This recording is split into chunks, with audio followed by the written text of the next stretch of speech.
Hi guys, இன்னைக்கு நம்ம வீடியோவில் என்ன பார்க்க போகிறோம் பார்த்தீங்கன்னா, பேன் கார்டு எப்படி அப்ளை பண்ணுறீங்கிறத தான் பார்க்க போகிறோம். ஸ்கிப் பண்ணாமல் ஃபுல் வீடியோவும் பாருங்கள். இந்த வீடியோ புதிதாக தொழில் தொடங்குபவர்களுக்கும் பேன் கார்டு சென்டர் வைத்திருப்பவர்களுக்கும் மிகவும் உதவியாக இருக்கும். தேவையான ஆவணங்கள்: Aadhaar card, passport size photo, any Indian government authority card.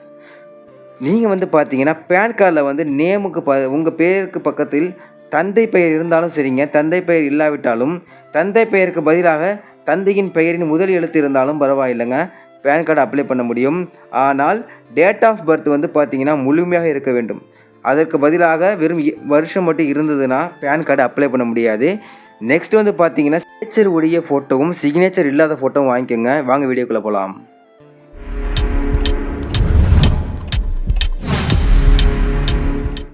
வெப்சைட்டுக்குள்ளார பார்த்துட்டிங்கன்னா நியூ பேன் அப்படின்னு இருக்கும். அதில் பேன் அப்ளிகேஷனில் முதலில் இருக்கக்கூடிய ஆப்ஷனை கிளிக் பண்ணிக்கோங்க. ரெண்டாவது பார்த்தீங்கன்னா ஃபார்ம் 49ஏங்கிற ஃபார்முக்குள்ளே வந்துட்டு எல்லாத்துக்கும் ஓகே கொடுத்துட்டு உங்களுக்கு எந்தமாரி மோடில் நீங்கள் அப்ளை பண்ண போகிறீங்கிறத பார்த்துங்க. நான் ஃபிசிக்கல் மோடை கிளிக் பண்ணிக்கிறேன். ரெண்டாவது ஸ்டேட்டஸ் ஆஃப் அப்ளிகேட்டை பார்த்தீங்கன்னா இண்டிவிஜுவல் கொடுத்துக்கிட்டு நீங்கள் என்ஆர்ஐயா இல்லையாங்கிறத நீங்கள் செலக்ட் பண்ணிக்கங்க. மூணாவது உங்களுக்கு பேன் கார்டு ஃபிசிக்கலாக வேணுமா ஈயா வேணுமா, அதாவது ஜெராக்ஸ் மட்டும் இல்லாமல் உங்களுக்கு ஃபிசிக்கல் கார்டாக வேணுமாங்கிற செலக்ட் பண்ணிவிட்டு பர்சனல் டீட்டெயில்ஸில் நீங்கள் முதல்ல ஸ்ரீ அப்படின்னு பார்த்தீங்கன்னா ஆண்களுக்கும் வாலிபர்களுக்கும் பொருந்தும். எஸ்எம்டின்னு இருக்கும், அது பெண்களுக்கு திருமணமானவர்களுக்கும். குமரி என்பது திருமணமாகாத பெண்களுக்கும் பொருந்துங்க. இப்போ இந்த அப்ளிகேட்டை நான் அப்ளை பண்ண போகிறவங்க பார்த்தீங்கன்னா ஒரு வாலிபர் தான். அதனால் நான் ஸ்ரீங்கிறத போட்டுட்டு கடைசி எழுத்தில் அவருடைய ஆதார் கார்டில் அவருடைய பெயர் மட்டும் இருந்ததுனால அவர் பெயரை போட்டுக்கிறேன். இப்போ அவர் பெயருக்கு பதிலாக அவருடைய தந்தை பெயர் இருந்ததுன்னா அந்த இடத்துல லாஸ்ட் நேம்ங்கிற இடத்துல பார்த்தீங்கன்னா அவர்களுடைய தந்தை பெயரை எழுதிக்கோங்க. இப்போ அவங்களோட தந்தை பெயருக்கு பதிலாக இனிஷியல் மட்டும் தான் இருக்குது அப்படி இருந்தாலும் அந்த இடத்த தந்தை பெயரை போட்டுட்டு ஃபஸ்ட் நேமில் பார்த்தீங்கன்னா அவங்க பேரை போட்டுக்கோங்க. இப்போ அந்த இடத்துல நேம் ஆன் கார்டுன்னு இருக்குது பார்த்தீங்களா, அந்த இடத்துல பார்த்தீங்கன்னா அவங்களோட இனிஷியல் ஆதார் கார்டில் எப்படி இருக்கோ அந்த மாதிரி உங்களுக்கு ஆதி செல்வம் டின்னு இருந்ததுன்னா அதே போல் டைப் பண்ணிட்டீங்கன்னா உங்களுக்கு போதுங்க. நீங்கள் அப்ளை பண்ண நெக்ஸ்ட் ஸ்டெப்புக்கு போக ஆரம்பிச்சிடலாம். இப்போ இந்த அப்ளிகண்ட்டுக்கு லாஸ்ட் நேம் இவருடைய பெயர் மட்டும் இருப்பதனால இவருடைய பெயரை மட்டும் டைப் பண்ணிவிட்டு நான் நெக்ஸ்ட் அடுத்த ஸ்டெப்புக்கு போகிறேங்க. ரெண்டாவது ஆப்ஷன் பார்த்தீங்கன்னா அவங்களுக்கு வேறு எதுவும் பெயர் இருக்கான்னு கேட்கும். அவருக்கு வேறு எதுவும் பெயர் இல்லை, அதனால் அதுக்கு நோன் கொடுத்துக்கிறேன். ஜெண்டர் நம்ம ஸ்க்ரீன் கொடுத்ததுனால ஆட்டோமேட்டிக்காக மேல் செலக்ட் ஆகிடுச்சு. நாலாவது பார்த்தீங்கன்னா டேட் ஆஃப் பர்த் அவர்களுடைய டேட் ஆஃப் பர்த் முழுமையாக இருக்குன்னு சொன்னேன் பார்த்தீங்களா, இதனால தான் இருக்குன்னு சொன்னேன். அதனால் டேட் ஆஃப் பர்த் பார்த்தீங்கன்னா கொடுத்துக்கோங்க.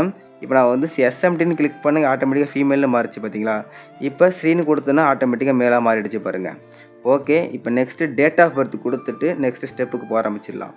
இப்போ இவருடைய டேட் ஆஃப் பர்த் காலம்லாம் டேட் ஆஃப் பர்த் கொடுத்தாச்சு.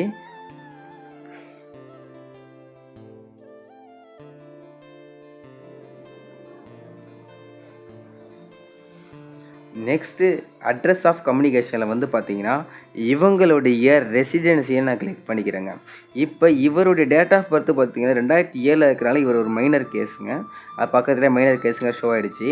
ரெண்டாவது ரெப்ரசன்டிவ் ஆக்சஸ், ஏன்னா இவர் மைனருங்களால் ரெப்ரசன்டிவ் கொடுத்தே ஆகணும், அதனால் அதையும் நான் தமிழ்நாடுன்னு கொடுத்துக்கிறேங்க. நெக்ஸ்ட்டு பார்த்தீங்கன்னா அவங்க ரெசிடென்ட் ஸ்டேட்டும் கொடுத்தாச்சு தமிழ்நாடுன்னு. அப்புறம் அப்ளிகண்ட்டோடைய ஆதார் கார்டு டீட்டெயில்ஸில் அவருடைய ஆதார் கார்டை நம்ம போட்டே ஆகணுங்க. இப்போ இந்த இடத்துல ஆதார் நம்பர் 2 டைம்ஸ் கேட்கும். இப்போ நான் ஃபஸ்ட் டைம் டைப் பண்ணிகிட்ருக்கிறேன்.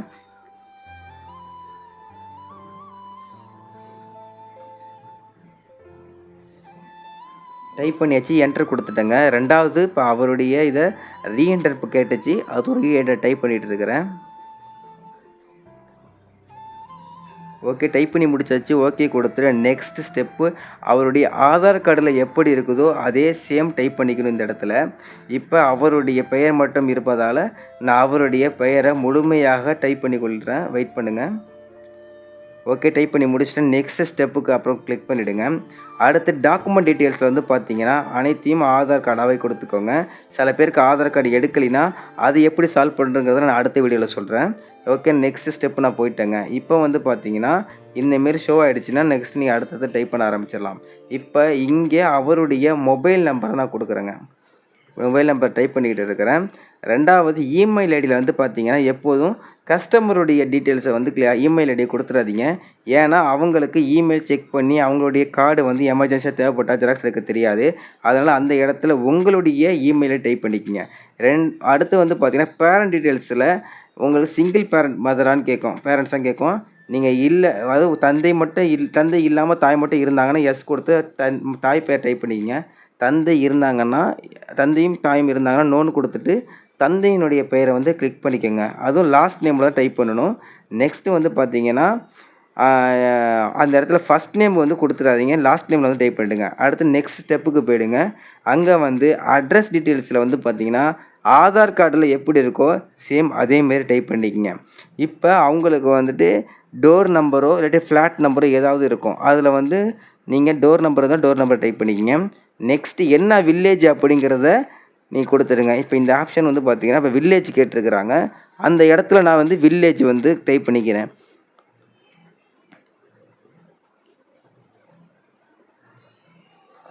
இப்ப அடுத்த ஆப்ஷன் வந்து பார்த்தீங்கன்னா, அவங்களுடைய ஸ்ட்ரீட் கேட்டிருக்கிறாங்க. அதாவது அவர்களுடைய தெரு பெயர்.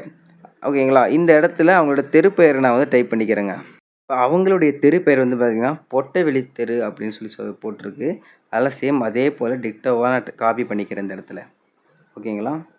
அடுத்த ஆப்ஷன் வந்து பார்த்தீங்கன்னா, டிவிஷன் கேட்குங்க.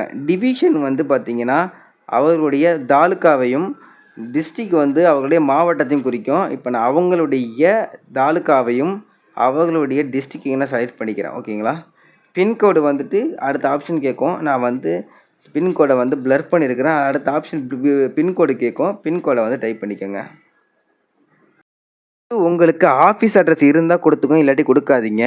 ஓகேங்களா? அடுத்து நெக்ஸ்ட் ஸ்டெப்புக்கு நான் போயிடுறேங்க. இந்த இடத்துல இவர் வந்து மைனர் கேஸ் அப்படிங்கிறதுனால, இவருடைய ரெப்ரசன்டேட்டிவ் யாரு அப்படிங்கிறத நான் டைப் பண்ணிட்டு இருக்கேங்க. இப்ப இவருடைய ரெப்ரசன்டேட்டிவ் வந்து இவருடைய தந்தையினுடைய பெயரை நான் ஃபில் பண்ணிக்கிறேன். தந்தை பெயரும், அவர்களுடைய அட்ரஸ் டீட்டெயிலும் நான் ஃபுல்லா டைப் பண்ணிக்கிறேங்க. ஓகேங்களா? அப்புறம் அடுத்த ஸ்டெப்பும் வந்து இத ஃபுல்லா டைப் பண்ணி முடிச்சதுக்கப்புறம், இது வந்துட்டு யார் வெரிஃபை பண்றதுங்கிறது பார்த்தீங்கன்னா, இந்த பையனுடைய இதே குடுத்துக்கிட்டு சப்மிட் குடுத்துடுறேன். இப்ப இந்த மாரி ஒரு பிடிஎஃப் ஃபைல் இதாகும். இது எல்லாத்தையும் பிரிண்ட் எடுத்துக்கங்க. பிரிண்ட் எடுத்து இதில இவங்களுடைய ஃபோட்டோவையும், இவர்களுடைய மத்த ப்ரூஃப் எல்லாத்தையும் வந்து அட்டாச் பண்ணிட்டு, எல்லாத்தையும் ஸ்கேன் பண்ணிட்டு, டாக்குமெண்ட் அப்லோட் பண்ணிடணுங்க. டாக்குமெண்ட் அப்லோட்ல வந்து பார்த்தீங்கன்னா, கிராப் அண்ட் அப்லோடுன்னு ஒரு ஆப்ஷன் இருக்கும்.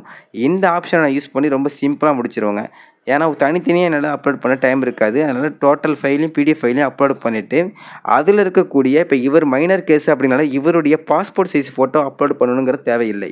அதனால இவருடைய சிக்னேச்சர் எந்த ப்ரூஃப்ல தெளிவாக இருக்குதோ, அத மட்டும் நான் கிராப் பண்ணி எடுத்து, அத டிராக் பண்ணி வந்து பார்த்தீங்கன்னா, சிக்னேச்சர்ன்னு ஒரு ஆப்ஷன் காட்டும். அதில தூக்கி போட்டுட்டு, அப்லோட் சிக்னேச்சர்ன்னு குடுத்துருவேன். இப்ப எனக்கு ரொம்பவும் சிம்பிளா வந்து பார்த்தீங்கன்னா, பான் கார்டு அப்ளிகேஷன் முடிஞ்சிருச்சுங்க. இந்த வீடியோ உங்களுக்கு மிகவும் தகவல் உள்ளதாக இருந்ததுன்னா, நம்ம வீடியோவ லைக் பண்ணிட்டு, நம்ம சேனல சப்ஸ்கிரைப் பண்ணிக்கங்க. மத்தபடி உங்களுடைய நண்பர்களுக்கும் இந்த வீடியோ ஷேர் பண்ணி விடுங்க. மேலும் இது போல ஒரு நல்ல வீடியோல உங்கள நான் சந்திக்கிறேன்.